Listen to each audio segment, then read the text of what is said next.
খড়ের আঁটি বোঝাই করা নৌকা চেতনার গভীরে যে দাগ ফেলেছিল তা আজও অমলিন রয়ে গেছে। রবি ঠাকুর একটি শিশুর কাছে একটি নাম মাত্র, কিন্তু বক্সিগঞ্জে পদ্মা পারে হাট বসেছে শুক্রবারে শিশুর কাছে আনন্দের উপলব্ধি, মুক্তির উল্লাস। হে মহাজীবন রবীন্দ্রনাথ, তুমি শিশুর হৃদয়ের দ্বারে দাঁড়িয়ে রইলে, কিন্তু কুমোরপাড়ার গরুর গাড়ি গড় গড় করে তার হৃদয়ে প্রবেশ করে গেল তোমার সামনে দিয়ে। এখানেই বোধহয় স্রষ্টার সৃষ্টির সার্থকতা।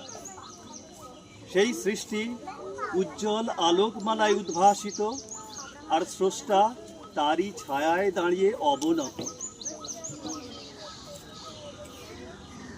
দিন পাল্টেছে। এখনকার শিশু গরুর গাড়ি চেনে না, খড়ের আঁটি বোঝাই নৌকা তার চেতনায় কোনো ঢেউও তোলে না। সে হাটও নেই, তার বিচিত্র পসরাও বিলুপ্তির পথে। সমাজে তারই নবীকরণ ঘটেছে অন্য রূপে, অন্য ঢঙে।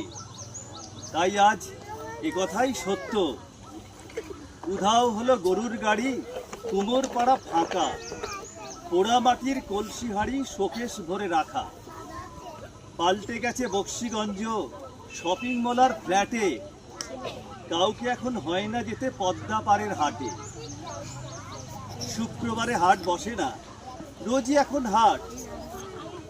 অনলাইনে চলছে শপিং, হাজার দোকানপাট। জিনিসপত্র জুটিয়ে আনছে গাঁয়ের যত চাষি, বিগ বাজারে হচ্ছে ফ্রিজিং, আমরা খাচ্ছি বাসি।